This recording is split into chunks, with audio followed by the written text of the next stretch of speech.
action. I'm giving you the tools, right? I'm giving you the sandbox. I'm setting the table for you, but it's up to you to decide what you want to eat. Master Chief is human. He's not a machine. He's not a set of armor with a big weapon. He's a human with resilience and courage. You know, and I was so looking forward to this moment because for Master Chief, you know, the stoic, the soldier, the man of few words, all that. But there was this progression, you know, in terms of his emotional side, even through the first 3 games. But this was going to be the great leap. What happens when that soldier starts to discover his humanity? We had to create a situation that was going to knock him out of his comfort zone. The Master Chief has settled into this comfort zone of being the hero. You know, it's interesting. Early on, we talked about the hero's journey, and like, how do you have a hero's journey when he's already a hero? What are the sacrifices that you need to make in order to preserve something as precious as humanity? The journey is the important part. The growth is the important part. And so really, where does he still need to go as a human? That became the key to not just the story of Halo 4, but the entire trilogy. We're really examining what sort of burdens a Guardian carries. In a lot of ways, the story that we're telling with Halo 4 is about putting Chief in circumstances where he's forced to change. He's forced to take stock of himself. In a way, Chief is a Guardian. Cortana is Chief's Guardian. The Forerunners were the Guardians of their own universe, and they might have to make a decision that not everyone is going to agree with and that some people might condemn.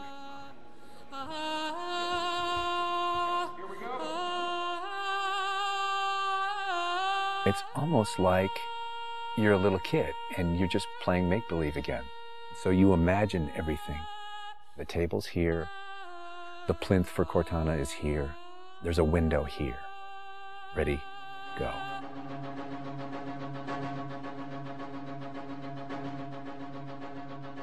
How can we immerse the player even more in this world that we've built around them? I'm not doing this for mankind. How can we have Chief have to deal with his own humanity? Everything had to be predicated by what the character needs were and what direction the characters needed to go in. The art direction specifically for Halo 4 isn't about creating an emotional tone for Halo 4, it's about creating an emotional tone for every single moment and experience that the player needs to understand.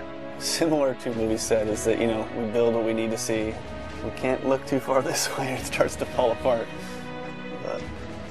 But back in here, things are looking good. Film is like, I'm going to create something and it's going to be awesome and I'm going to polish it and I'm going to own it, but I'm going to share it with you, which is very different than game storytelling, which is I'm going to give you all the tools, I'm going to give you all the possibilities, and it's up to you to discover it. Answering questions and answering the directions that the narrative had already taken defined the path forward for us as we started to tell the story. We're always telling these huge, big stories. We've got Infinity, it's the biggest ship that has ever been launched. We've got Requiem, which is like the biggest Forerunner artifact we've ever found. But in the middle of all of that, we've got this very small personal story between Master Chief and Cortana. You tell a story with every detail that you put into a game. Immersion is really what allows somebody to believe your universe and also to become emotionally caught up in your universe. Ready to get back to work? I thought you'd never ask. How do we make sure the sights and the sounds and the things that they're feeling as a player inhabiting that suit really comes through more clearly? And you know, technology has allowed us to do that with much higher fidelity than back in the CE days. Okay, so those are definitely bigger ones. Yeah, those start to get. Just because we've got more people. Let's roll video. Yeah. So this will be just video and audio only, no face, no mocap. In that case, you won't mind if we return the favor. As we design these things, we put together the best plan. Until it actually touches an actor, it lacks humanity. Having the ability to work with the actors on stage, capturing their face, body, and voice at the same time, really gives us an opportunity to create an immersive experience for the actors. Working at Giant, we could have at least 8 actors in the same volume at the same time. So the objects that they're acting around and the people that they're acting with, against, through, and toward are there in the scene with them, and it makes a huge difference.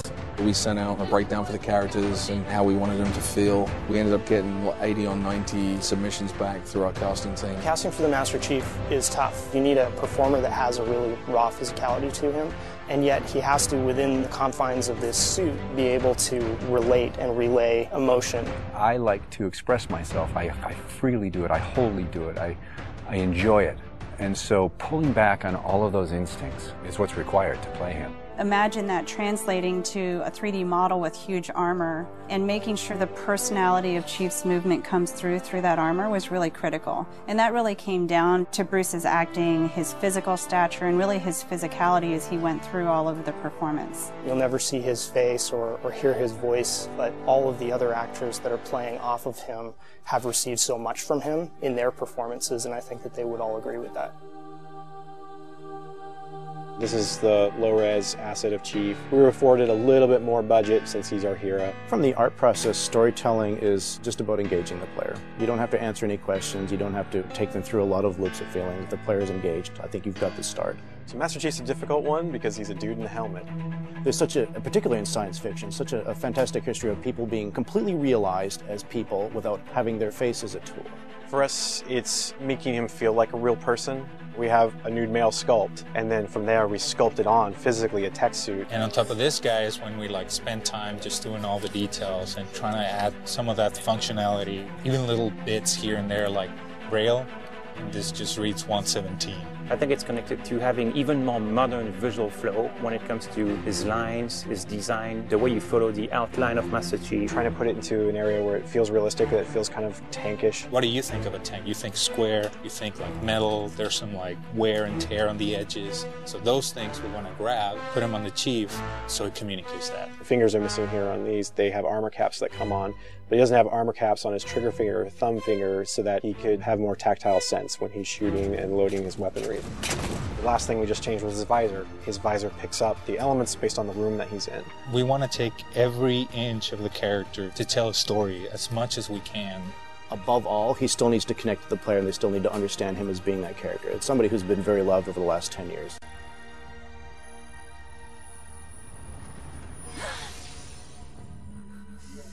The irony here, right, is that we have a character who's not human at all in Cortana. I was put into service 8 years ago. She is the most human character that we have in the story. Right? She's struggling with her own mortality. AIs deteriorate after 7, Chief. That's something that everybody struggles with. That's the most, human it gets. If we can just get back to Earth and find Halsey, she can fix this. Everyone has to figure out what it means to die.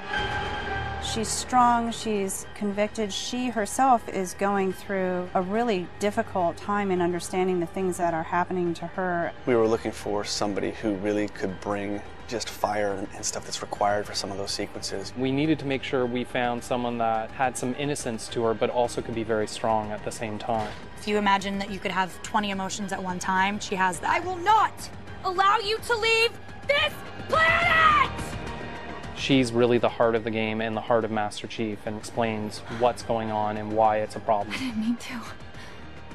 I didn't mean to do that. Cortana is certainly our biggest human connection, I think, with the entire story. How can we see these subtle details in her facial structure? It's the Forerunner symbol for reclaiming. So this is the baseline where we started from Cortana, and then we go through and tweak and modify, having all these different elements moving throughout her that make her feel alive constantly. We wanted to make it to where you could have code flow lines start from every digit from her toes to her hands, and then be able to flow all the way up into her head. What you experience is her taking care of you as a player from a gameplay perspective, but I think you also start to get a sense of how she takes care of the human side of Chief.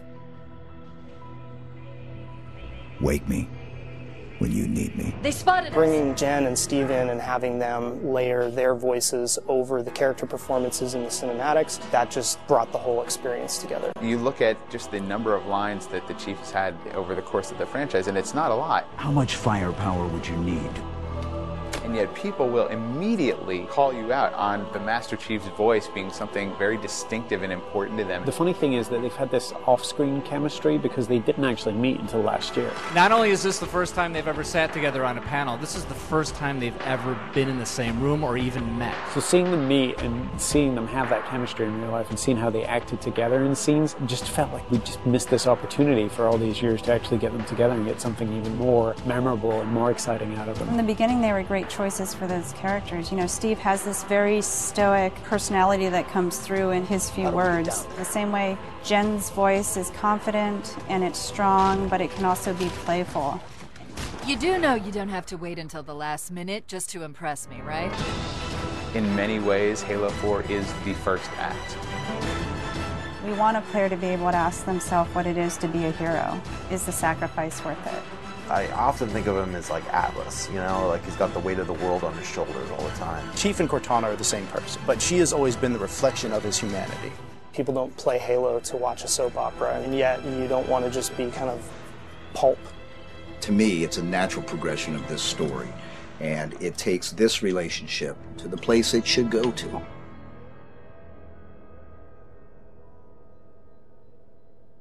Don't make a girl a promise you can't keep.